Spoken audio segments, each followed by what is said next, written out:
ગુજરાતમાં પેટ્રોલ અને ડીઝલની અફવાઓ વચ્ચે પેટ્રોલ પંપ પર લાગી લાંબી કતારો. શું છે વાસ્તવિકતા? ગૃહમંત્રી હર્ષ સંઘવી પેટ્રોલ એસોસિએશને ખાતરી આપી રાજ્યમાં ઈંધણનો પૂરતો સ્ટોક, ગભરાવાની જરૂર નથી. આમ છતાં જનતા ઉડવમાં નેતાઓની અપીલ છતાં અનેક જિલ્લાઓમાં પેટ્રોલ પંપ પર ઘર્ષણ અને હોબાળાના દ્રશ્યો સામે આવ્યા. જય હિન્દ. હું છું સંજય શિરાના ટીમ જાગૃત સાથે વાત કરવી છે. ગુજરાતના અનેક જિલ્લાઓમાં અત્યારે મોટા સમાચાર આવી રહ્યા છે. છેલ્લા 5-6 કલાકથી પેટ્રોલ પંપ પર વાહનોની લાંબી લાઈનો જોવા મળી રહી. અનેક જગ્યાએથી બોલાચાલી અને ઝઘડાના દ્રશ્યો પણ સર્જાયા છે. સોશિયલ મીડિયામાં આ વાતો સામે આવી રહી છે. ત્યારે બીજી તરફ ગૃહમંત્રી હર્ષ સંઘવીએ રાજ્યમાં સબ સલામત હોવાનું નિવેદન આપ્યું. તમામ નાગરિકોને વિનંતી છે કે કોઈ બી પ્રકારની પેટ્રોલ ડીઝલને લઈને સોશિયલ મીડિયા હોય કે વોટ્સએપના માધ્યમથી કે કોઈ બી ઓફિશિયલ જાણકારી વગર કોઈ બી પ્રકારની આ અફવાઓમાં આવીને ભાગદોડ કરવાની કોઈ બી પ્રકારની જરૂરિયાત નથી. રાજ્ય સરકાર અને ખાસ કરીને કેન્દ્ર સરકાર દ્વારા આ જથ્થાઓ અને સપ્લાય માટેનું ડેલી નિરીક્ષણ થાય છે અને રાજ્યને તમામ પેટ્રોલ પંપો પર પેટ્રોલ ડીઝલ માટે પૂરતી વ્યવસ્થાઓ પહોંચી વળે તે માટેની સંપૂર્ણ તૈયારીઓ બી છે. મારી રાજ્યના સૌ નાગરિકોને બે હાથ જોડીને વિનંતી છે કે આ પ્રકારની વાતો, કોઈનો બી વોટ્સએપ મેસેજ આવ્યો હોય એને સીધું જ આપણે બીજા લોકોને ફોરવર્ડ કરીએ.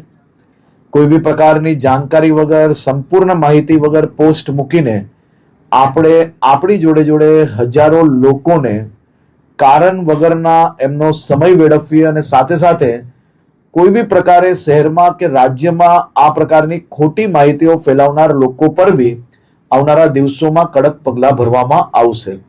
ખાસ કરીને વિનંતી છે કે કોઈ ચિંતા કરવાની આવશ્યકતા નથી. પેટ્રોલ ડીઝલ સંપૂર્ણપણે બધા જ પેટ્રોલ પંપ પર મળી રહે તે માટેની વ્યવસ્થાઓ અને ખાસ કરીને મુખ્યમંત્રી શ્રી બી દર બે ઈંધણની કોઈ અછત નથી તેવી સત્તાવાર જાહેરાત છતાં જનતા હજુ પણ ભારે અસમંજસમાં જોવા મળી રહી છે કે આવનારી સ્થિતિ શું હશે. ગુજરાતભરમાં છેલ્લા કેટલાક કલાકોથી પેટ્રોલ અને ડીઝલને લઈને ભારે અફરાતફરીનો માહોલ છે. સોશિયલ મીડિયા પર વહેતી થયેલી આવી અફવાઓના પગલે લોકો પેટ્રોલ પંપ પર ઉમટી પડ્યા છે. વિવિધ જિલ્લાઓમાં સ્થિતિ એટલી વણસી છે કે કેટલીક જગ્યાએ લોકો વચ્ચે ઘર્ષણ અને બોલાચાલીની પરિસ્થિતિ પણ નિર્માણ થઈ. જનતામાં ફેલાયેલી આ ફાળને શાંત પાડવા માટે સરકાર અને સંગઠનો પણ મેદાને આવ્યા છે. ગૃહમંત્રી હર્ષ સંઘવીએ સ્પષ્ટતા કરી છે કે રાજ્યમાં ઈંધણનો પૂરતો જથ્થો ઉપલબ્ધ છે અને લોકોને ચિંતા કરવાની કોઈ જરૂર નથી.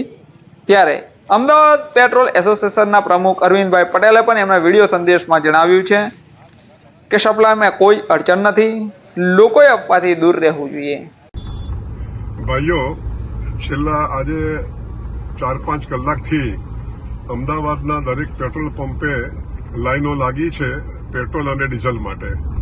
ખરેખર આ અફવા છે અને આ પેટ્રોલ અને ડીઝલના સપ્લાયમાં સરકાર તરફથી કે ઓઇલ કંપની તરફથી કોઈ તકલીફ નથી અને જોઈએ એટલું પેટ્રોલ ડીઝલ મળે છે. અમને સરકાર તરફથી કે ઓઇલ કંપની તરફથી કોઈ એવા આદેશો અમને નથી મળ્યા કે પેટ્રોલ અને ડીઝલ તમારે ઓછા પ્રમાણમાં વેચવાનું. અમદાવાદમાં જો જોવા જઈએ તો 210 પેટ્રોલ પંપો છે, પરંતુ આજે 3 કે 4 પેટ્રોલ પંપે પેટ્રોલ નહીં હોવાથી આ પેનિક થયું છે. માટે હું પ્રજાને વિનંતી કરું છું કે આવી કોઈ અફવાઓ માનશો નહીં અને આપને જોઈએ એટલું પેટ્રોલ અને ડીઝલ મળવાનું છે.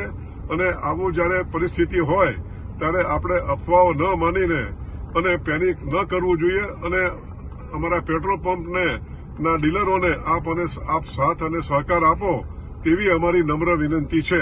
આભાર. ત્યારે છોટાઉદેપુરના પૂર્વ સાંસદ નારાયણ રાઠવાએ પણ જનતાને શાંતિ જાળવવા માટે અને ખોટી વાતોમાં ન આવવા માટે નમ્ર અપીલ કરી છે. પ્રિય ગ્રાહકોને નમ્ર વિનંતી છે કે ખોટી અફવામાં આવશો નહીં અને પેટ્રોલ, ડીઝલ અને સીએનજી ગેસનો પૂરતો જથ્થો નવદુર્ગા પેટ્રોલિંગ પર છે અને ગુજરાતની અંદર તમામ પેટ્રોલ પંપો ઉપર તમામ જગ્યાએ પેટ્રોલ, ડીઝલ, સીએનજીનો સ્ટોક છે. એટલા માટે અફવામાં ના આવતા અને પોતપોતે તમારી જે મુસાફરી કરવાની છે એને જરૂર પૂરતું પેટ્રોલ ડીઝલ ભરાવી અને તમે પેટ્રોલ ભરાવીને જાઓ એવી સૌને નમ્ર વિનંતી છે અને અફરાતફરીનો માહોલ ન સર્જાય અને શાંતિનો ભંગ ના થાય તેની કાળજી રાખી સૌ પ્રિય ગ્રાહકોને આ વિનંતીને ધ્યાનમાં રાખી અમારો અપીલને માન રાખી તમે સૌ વર્તન કરો એવી આપ સૌને નમ્ર વિનંતી છે. તંત્ર અને આગેવાનો દ્વારા આશ્વાસન આપવામાં આવી રહ્યા હોવા છતાં પણ પાયાના સ્તરે હજુ પણ લોકોમાં ડરનો માહોલ જોવા મળી રહ્યો છે. શું આ ખરેખર માત્ર અફવા છે કે અછત છે એ તો જોવું જ રહ્યું. નમસ્કાર.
દિલભાઈ લાઈન પાડો. હા દિલભાઈનો